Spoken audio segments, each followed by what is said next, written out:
मिश्रिक के लोकप्रिय सांसद श्री अशोक रावत जी,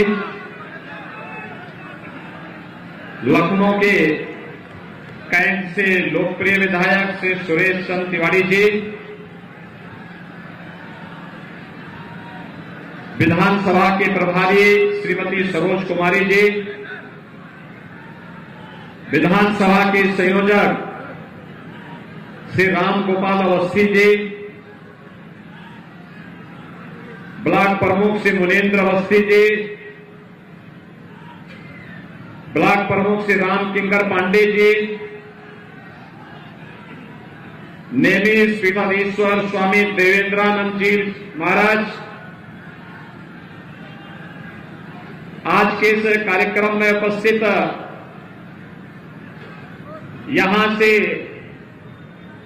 पूरे देश के अंदर सनातन धर्म के अभियान को जन जन तक पहुंचाने वाले स्वामी जी, विश्राम सागर राठौर जी और भारतीय जनता पार्टी के लोकप्रिय प्रत्याशी आपके लोकप्रिय विधायक श्री रामकृष्ण भार्गव जी और मिश्रिक के मेरे भाइयों बहनों, मैं नेमिष की इस धरती को कोटि कोटि नमन करता हूं। भाइयों बहनों, मिश्रिक में मैं 2017 में भी आया था और मैंने तब आपसे कहा था कि भारतीय जनता पार्टी की प्रदेश में सरकार बनेगी तो दंगा मुक्त, गुंडा मुक्त, भय मुक्त, अराजकता से मुक्त एक ऐसी सरकार देंगे जो नैमिष को उसकी पौराणिक पहचान को स्थापित करने में योगदान देगी। 88,000 ऋषियों ने इस पावन भूमि पर तपस्या करके वैदिक और पौराणिक सनातन धर्म की परंपरा को जिन ऊंचाइयों को प्रदान किया था, आज भी देश और दुनिया के लिए नेमिष की धरती एक नई प्रेरणा और नए प्रकाश का केंद्र बिंदु बना हुआ है। भाइयों बहनों, जो भी लखनऊ आता है उसकी इच्छा होती है कि मैं नेमिष का भी दर्शन करूं। जो भी श्रद्धालु अयोध्या आता है उसके मन में एक कामना होती है कि मैं नेमिष का दर्शन करूं। मैं देखता हूं पूरे देश के अंदर नेमिष का जो आकर्षण है, आजादी के बाद जो सम्मान नेमिष को मिलना चाहिए था 70 वर्षों में नहीं मिला। लेकिन भाइयों बहनों, डबल इंजन की सरकार ने इस कार्रवाई को आगे बढ़ा दिया है। हमने आगे बढ़ा दिया है। आज नेमिष विकास की एक नई प्रक्रिया के साथ आगे बढ़ा है। याद करिए, पहले नेमिष में कितनी अव्यवस्था थी। आज नेमिष के समग्र विकास को, यहां की वैदिक और पौराणिक पहचान को बनाए रखते हुए इसके समग्र विकास को आगे बढ़ाने का कार्य भारतीय जनता पार्टी की डबल इंजन की सरकार कर रही है। भाइयों बहनों, आखिर हम करें भी क्यों ना। याद करिए, 2017 के पहले प्रदेश के अंदर एक महोत्सव होता था, वो सैफई महोत्सव होता था। सैफई महोत्सव में न राग था, न रंग था, न भाषा थी, न भाव थे। महोत्सव आयोजित करने वाले लोग स्वयं, उनको नहीं मालूम था कि महोत्सव का मतलब क्या है। लेकिन याद करिए, 2017 के बाद जब भारतीय जनता पार्टी की सरकार आती है तो भाइयों बहनों, अयोध्या में दीपोत्सव का आयोजन होता है, जो दीपावली के साथ पूरे देश और पूरी दुनिया को जोड़ता है। मथुरा और वृंदावन में रंगोत्सव का कार्यक्रम होता है, जो भगवान कृष्ण की गोपियों के साथ और वृंदावन और बरसाना वासियों के साथ रंग भरी होली का प्रतीक होता है। पूरी दुनिया भारत को देखती है। शिव के गणों ने और देवताओं ने दीपावली कैसे मनाई होगी? आज हमारी काशी में देव दीपावली का आयोजन उसका प्रतीक बनता है। और भाइयों बहनों, दिव्य कुंभ और भव्य कुंभ, कौन ऐसा भारतीय है देश और दुनिया में रहने वाला जिसको प्रयागराज कुंभ में 2019 ने अपनी ओर आकर्षित न किया हो? आज उत्तर प्रदेश की पहचान बन रही है। अयोध्या सज रही है, क्योंकि अयोध्या में प्रधानमंत्री जी के कर कमलों से भगवान राम के भव्य मंदिर के निर्माण का कार्य प्रारंभ हो गया है। अब दुनिया की कोई ताकत इस कार्य में बाधा पैदा नहीं कर सकती। काशी भव्य बन रही है। मथुरा, वृंदावन, बरसाना, गोवर्धन, नंदगांव, गोकुल ये भी संवर रही है। तो फिर नेमिष कैसे बच जाएगी? नेमिष को तो भव्य रूप लेना ही लेना है।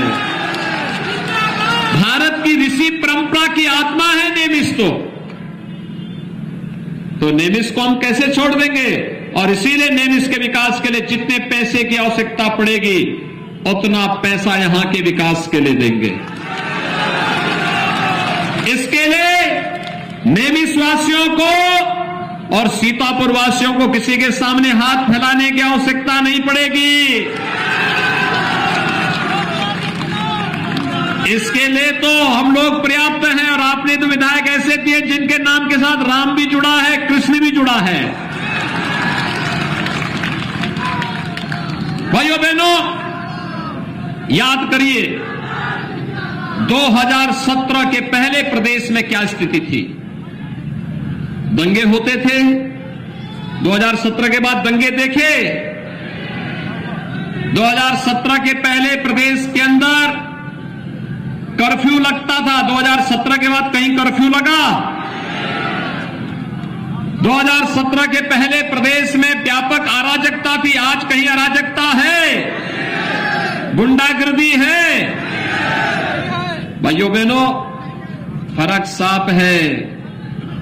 सरकार की जैसी मंशा होती है वैसे ही परिणाम भी आते हैं। याद करिए 2017 के पहले जब 2012 में समाजवादी पार्टी की सरकार आई थी, समाजवादी पार्टी की सरकार ने पहला निर्णय क्या लिया था? आतंकवादियों के मुकदमों को वापस लेने का लिया था। देखिए, यहां के संतों पर, यहां के पुजारियों पर, मिस्र के नागरिकों पर, नेमिष के नागरिकों पर, पत्रकारों पर झूठे मुकदमे दर्ज करती थी, लेकिन आतंकवादियों के मुकदमों को वापस लेती थी। ये समाजवादी पार्टी थी।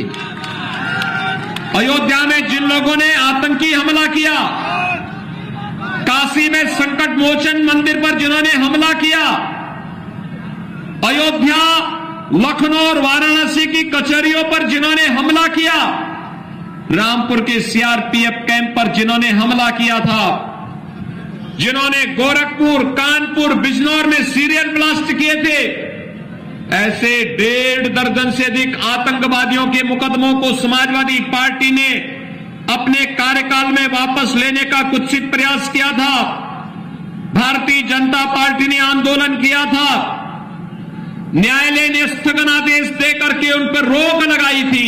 अन्यथा भाइयों बहनों, ये आतंकवादी बाहर आते कि क्या पुष्प वर्षा करते? क्या जगह जगह पूरे प्रदेश को दहलाते? समाजवादी पार्टी की मंशा इसी से आप समझ सकते हैं।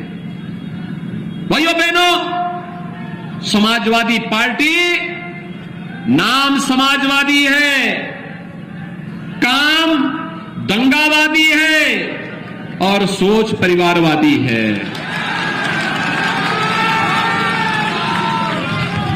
और कल आपने देखा होगा, कल गुजरात की अहमदाबाद की एक न्यायालय ने एक फैसला दिया। गुजरात में 2008 में अहमदाबाद में सीरियल ब्लास्ट हुए थे। दर्जनों लोग वहां पे निर्दोष लोग मारे गए थे और उस मंजर के बाद पूरे देश में दुख का माहौल था। और कल न्यायालय ने जब सजा दी, उसमें से 38 आतंकवादियों को फांसी की सजा और आजीवन कारावास की सजा हुई है। भाइयों बहनों, उसमें से कुछ आतंकवादियों का संबंध उत्तर प्रदेश से है और उत्तर प्रदेश से जो आतंकवादी जिनका संबंध है आजमगढ़ से, भाइयों बहनों, आजमगढ़ से जिनका संबंध है उन लोगों का संबंध समाजवादी पार्टी से भी देखने को मिल रहा है। एक आतंकवादी जिसको फांसी की सजा हुई है, उसके पिता तो समाजवादी पार्टी के प्रचारक भी हैं, समाजवादी पार्टी का प्रचार कर रहे हैं। आप अनुमान कर सकते हैं समाजवादी पार्टी की मंशा क्या है। यानी वे अपने चाचा को कुर्सी नहीं देते हैं, शिवपाल को, लेकिन आतंकवादियों को अपने सिर में ढोने का काम करते हैं, जिससे प्रदेश की निर्दोष जनता के जीवन के साथ खिलवाड़ कर सके। और हमारी सरकार इसीलिए इसको बर्दाश्त नहीं करेगी। हमने इसीलिए तय किया है कि एक हाथ से विकास कराएंगे और दूसरे हाथ से इन माफिया, आतंकियों और दंगाइयों की छाती पे बुलडोजर चढ़ाने का भी काम करेंगे। दोनों काम साथ चलेंगे। बोलने दो, नारा लगाने दो भाई। इस कार्यकर्ता को काहे परेशान कर रहे हो? उसको रहने दो, आराम से बैठ जाओ, आराम से बैठो। उत्साही कार्यकर्ता है, बेचारे का पैर फ्रैक्चर हो रहा, आराम से बैठो, आराम से बैठ के नारा बैठ के लगा दो, बैठ के लगाओ। हमारी पूरी संवेदना आपके प्रति है, आप अच्छे कार्यकर्ता हैं। भाइयों बहनों, नए भारत के नए उत्तर प्रदेश को बनाने के लिए सुरक्षा का माहौल आवश्यक है। सुरक्षा के बगैर भाइयों बहनों विकास की कोई सार्थकता नहीं। कितना भी हम विकास करा ले, कितना भी विकास करा ले, लेकिन अगर सुरक्षा नहीं है हमारी माताओं बहनों के लिए, हमारे व्यापारियों के लिए, हमारे नौजवानों के लिए, हमारे नागरिकों के लिए, उस विकास का क्या मतलब है? और इसीलिए सुरक्षा पहली शर्त होती है। याद करिए, ये डबल इंजन की जो भारतीय जनता पार्टी की सरकार आई है, यह सुरक्षा लेकर के आई है। सुरक्षा, पहले पर्व और त्योहार आते थे और पर्व और त्योहार के पहले प्रदेश में दंगे शुरू हो जाते थे, बिजली भी दी जाती थी। तो ईद और मुहर्रम में बिजली, लेकिन होली और दीपावली में बिजली गायब हो जाती थी। अब बिजली मिल रही है कि नहीं मिल रही है? 2017 के पहले बिजली मिलती थी क्या? 2017 के बाद तो बिजली मिल रही है ना, और बिना भेदभाव के मिल रही है ना। अगर होली और दीपावली में है तो ईद और मुहर्रम में भी मिल रही है ना। हम तो भेदभाव नहीं करते, हमने तो कहा सबका साथ सबके विकास का। भाइयों बहनों, पहले मकान भी आते थे, चेहरा देख करके दिया जाता था, चेहरा देख करके। और हमने 5 साल में उत्तर प्रदेश में दिए हैं 43,50,000 से अधिक गरीबों को मकान। 43,50,000 से अधिक गरीबों को मकान। और भाइयों बहनों, अकेले सीतापुर जिले में 2,30,000 से अधिक गरीबों को एक एक मकान दिया है। 2,30,000 से अत्यधिक गरीबों को। ये डबल इंजन की सरकार का यही लाभ है। यानी ये 2,30,000 गरीब आज प्रधानमंत्री मोदी जी के विजन के अनुरूप लखपति बने हैं। शहरी क्षेत्र में मिलने वाले मकान में 2.5 लाख रुपए और ग्रामीण क्षेत्र में मिलने वाले मकान में 1,30,000 मकान के लिए, 12,000 रुपए शौचालय के लिए और 90 दिन की मजदूरी, मनरेगा की मजदूरी के बराबर दाम भी उस परिवार को प्राप्त हुआ है। ये है डबल इंजन की सरकार का लाभ। वे लोग आतंकवादियों के मुकदमों को वापस लेते थे और जब हमारी सरकार आई तो हमने पहला निर्णय क्या किया? किसानों का कर्ज माफी का किया था। अन्नदाता किसानों का कर्ज माफ किया। सीतापुर में तो भाइयों बहनों 5,40,000 गरीबों के लिए एक शौचालय बन गया। लाखों किसानों को प्रधानमंत्री किसान सम्मान निधि का लाभ मिल रहा है और कोरोना भी जिसकी गति को थाम न पाए।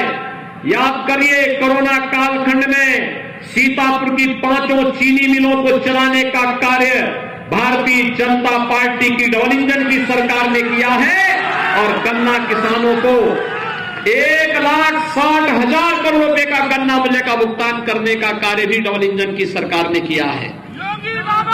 भाइयों बहनों, कोरोना में फ्री में टेस्ट, फ्री में वैक्सीन, फ्री में उपचार, ये सभी मिला है ना? वैक्सीन कितने लोगों ने लिया है? पीछे के लोग, सभी लोग वैक्सीन ले लिए। इसका मतलब 100% लोगों ने प्रदेश में वैक्सीन ले लिया और इसका परिणाम क्या है? कोरोना की 30वीं वेव कब आई, कब चली गई, किसी को पता नहीं।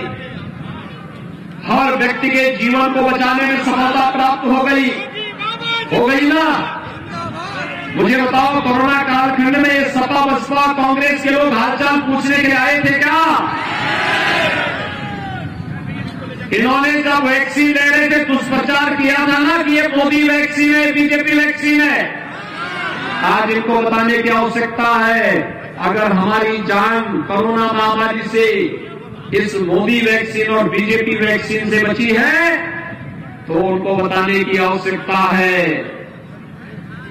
कि भाजपा को ही वोट जाएगा, क्योंकि जान इसी वैक्सीन से बची है। बोलेंगे सभी लोग सहमत हैं? और भाइयों बहनों, डबल इंजन की सरकार है तो डबल डोज राशन की भी तो दी जानी चाहिए थी ना। आज राशन मिल रहा है कि नहीं मिल रहा है सभी लोगों को? कोई दिक्कत तो नहीं। याद रखना, राशन के साथ दाल भी है, रिफाइंड तेल भी है और भाइयों बहनों ये भी है। अरे भाई, उस कार्यकर्ता को इधर एक तरफ लेके आ जाओ, मैं उनसे मुलाकात करूंगा भाई।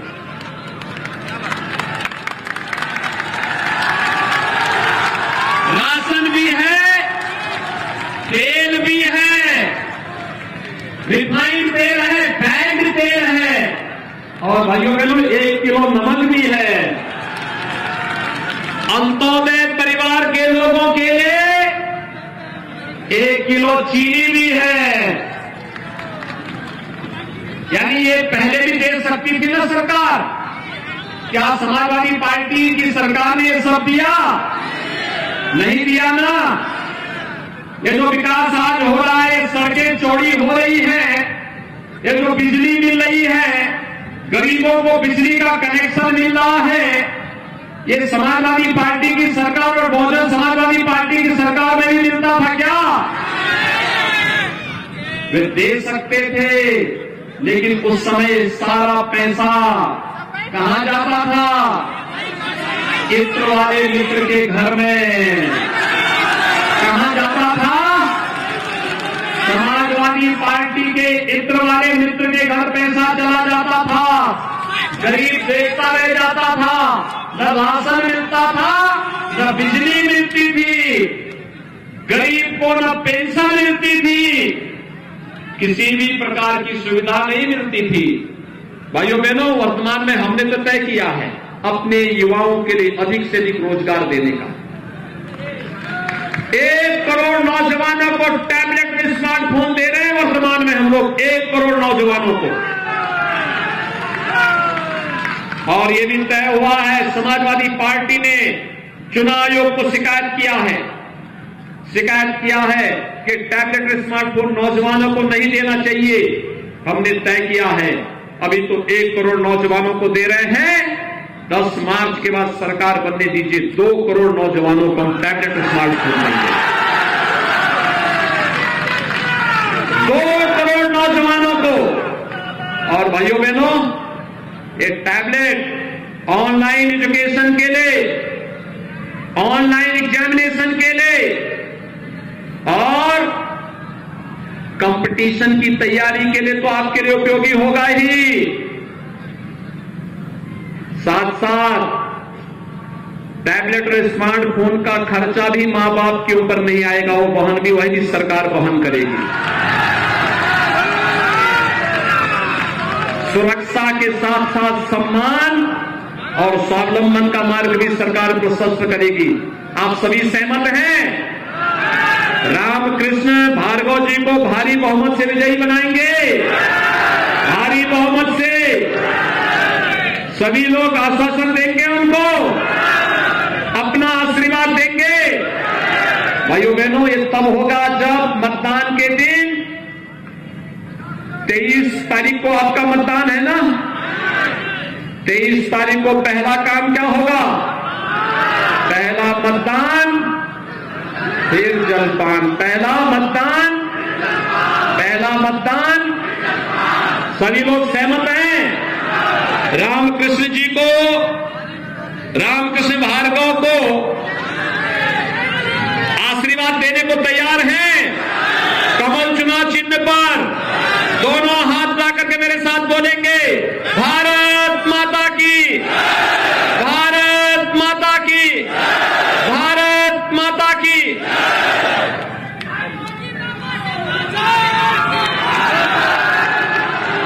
बहुत बहुत धन्यवाद उत्तर प्रदेश के यशस्वी मुख्यमंत्री का ऊर्जावान